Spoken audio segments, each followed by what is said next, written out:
Notre rubrique en direct des tribunaux vous présente des cas concrets de conducteurs poursuivis pour des infractions routières et venus se défendre seuls ou avec leur avocat au tribunal. Notre cas du jour concerne un automobiliste poursuivi pour une alcoolémie contraventionnelle, c'est-à-dire avec un taux d'alcool inférieur à 0,40 mg par litre d'air expiré ou 0,8 g par litre de sang, mais bien supérieur à 0,25 mg par litre d'air expiré ou 0,5 g par litre de sang. En l'occurrence, ce conducteur a été contrôlé précisément à un taux de 0,28 mg par litre d'air expiré ou 0,56 g par litre de sang et donc juste au-dessus de la limite légale. Depuis sa verbalisation, il conteste la validité de cette mesure. En première instance, devant la juridiction de proximité, il a malgré tout été condamné à une amende de 350 € et 7 jours de suspension de permis de conduire. S'il en était resté là, il aurait également subi un retrait de 6 points de son permis de conduire, mais il a décidé de faire appel. Suite à cette audience devant la cour d'appel, nous retrouvons son avocate, Maître Tichit, pour commenter la bonne décision qu'elle vient d'obtenir pour ce client.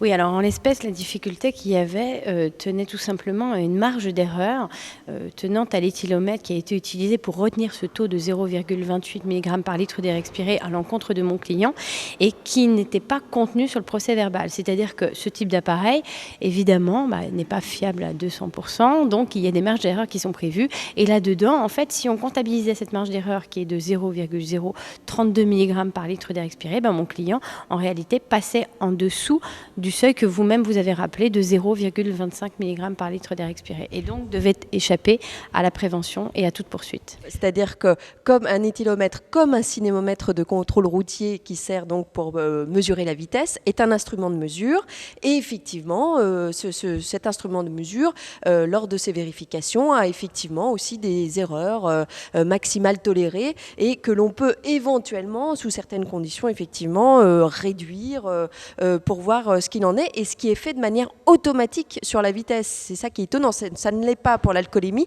mais c'est complètement courant sur la vitesse. C'est tout à fait exact. Pour les excès de vitesse constatés par des cinémomètres de contrôle routier classiques, quels qu'ils soient, il y a toujours cette marge d'erreur. On a la vitesse enregistrée et la vitesse retenue.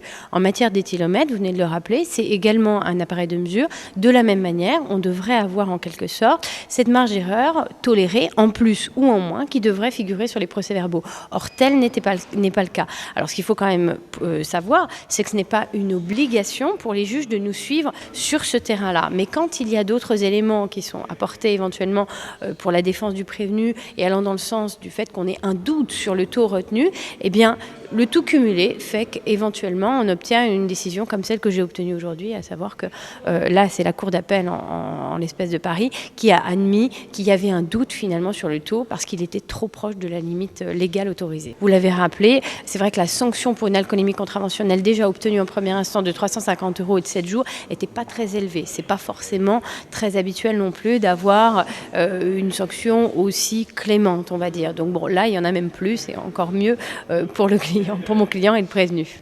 Merci. En prenant en compte la marge d'erreur de l'appareil de mesure stipulée dans l'arrêté du 8 juillet 2003 relatif au contrôle des éthylomètres, le taux passe juste en dessous de la limite légale, soit à 0,248 mg par litre d'air expiré.